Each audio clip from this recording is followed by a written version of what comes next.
মধু মধু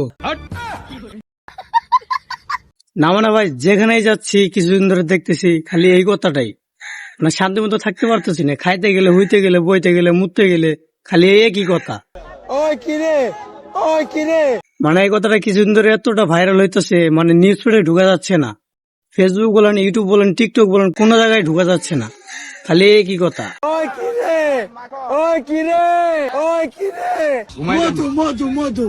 মানে কি একটা ভয়েস দিয়ে দিল কাকুই, মানে এই ভয়েসটা এখন ব্যাকগ্রাউন্ড মিউজিক হিসেবে বাজতেছে। টিকটকার বলেন, কন্টেন্ট ক্রিয়েটর বলেন, সবাই এই ভয়েসে ভিডিও বানাইতেছে।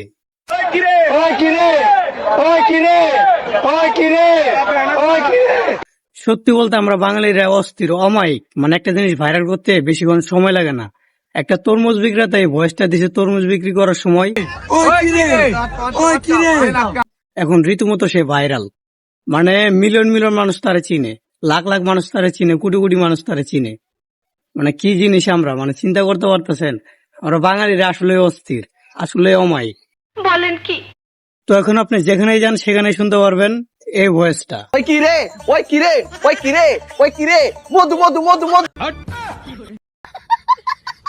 জোস না?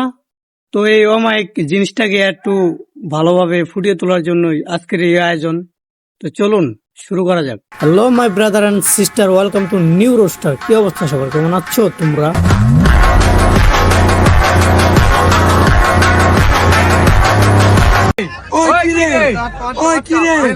প্রথমে আমি তাকে কাকা বলে সম্বোধন করেছিলাম, কারণ তিনি একজন বাবা, আর একজন বাবা তার পরিবারের মুখে হাসি ফোটানোর জন্য কতটা কষ্ট করতে পারে, কতটা পরিশ্রম করতে পারে, এই তরমুজ বিক্রেতাকে দেখলেই বোঝা যায়। আসলে বাবারা এমনই হয়।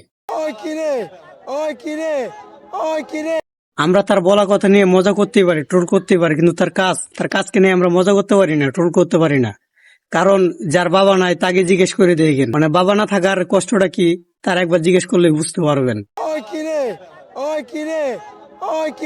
তো যাই হোক, এই মানুষটার নাম হচ্ছে রনি। সে কারণ বাজারে তরমুজ বিক্রি করে। তার তরমুজ বিক্রি করার অভিজ্ঞতা 10 বছর। তার এই 10 বছরে এতটাই অভিজ্ঞতা হয়েছে, সে তরমুজ দেখলেই বুঝতে পারে যে কোনটা লাল আর কোনটা সাদা বের হবে। জাস্ট তার হাসিটা দেখছেন, তার হাসিটার দামই আছে 100 কোটি টাকা। আমি খালি তার হাসিটার দিকে তাকিয়ে আছি। মানে বাবার মনে এমনই হয়, শত কষ্টের মধ্যে তারা হাসতে জানে।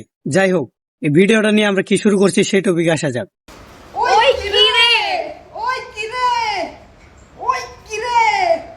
একজন মেয়ে, তার মধ্যে আবার টিকটকার, সামনে একটা তরমুজ নিয়ে বসে পড়ছে আর বলতেছে, ওই কিরে তোর নানির হেড়া। মানে কিছু তো বলতে পারে না টিকটকার, মানে কি বলতে পারবো, তাদের মাথার মধ্যে কোনো ব্র্যান্ড নাই। যাতে একটা বানায় ছাইরে দিতেছে ট্রেন্ডিং, এটাই ভাইরাল। টিকটকারদের কথা তো বাদই দিলাম, আজকাল যে ফুটবল খেলার ভিডিও গুলো আছে সেগুলো তো এই ভয়েসটা লাগিয়ে তারা চালিয়ে দিচ্ছে, ওই কিরে।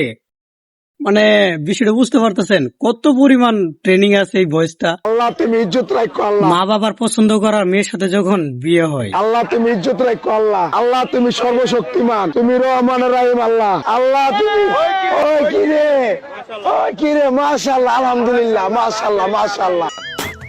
ভাইরে ভাই, এই ভিডিওটা বানাইছে কেডা?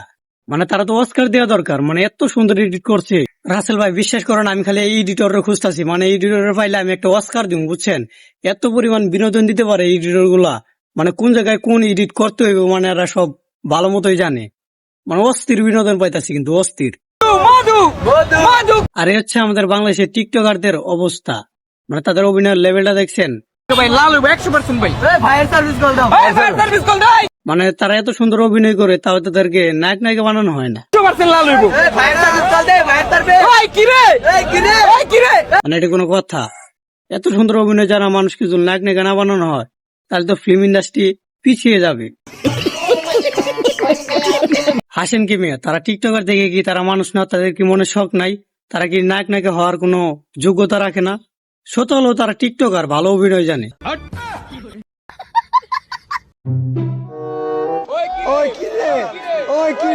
রাসেল ভাই বিশ্বাস করেন, ওমর এই ভিডিওটা দেখে মজা পাইছি, কিন্তু অনেক অনেক মজা পাইছি, কিন্তু তার চেয়ে বেশি ইমোশনাল হয়ে গেছি। তার এই ভিডিওটা দেখে আম্মুর কথা মনে পড়ে গেল।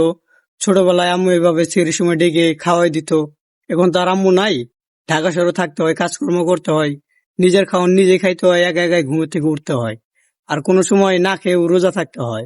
ভালো না হলে নিয়েন না। ফায়ার সার্ভিস খবর দেন, ফায়ার সার্ভিস। আগুন আগুন আগুন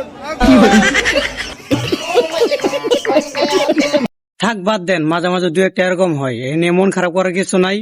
তো এখানে ফায়ার সার্ভিসের কোনো দোষ নাই, আগুনের দোষ। আগুন ততক্ষণ জ্বলে থাকতে পারলো না কেন যতক্ষণ ফায়ার সার্ভিস না আসে। যাই হোক, ভিডিওটা এই পর্যন্ত। নতুন ভিডিও আসার জন্য অপেক্ষা করবেন। ততক্ষণ সুস্থ থাকবেন, ভালো থাকবেন। Good bye.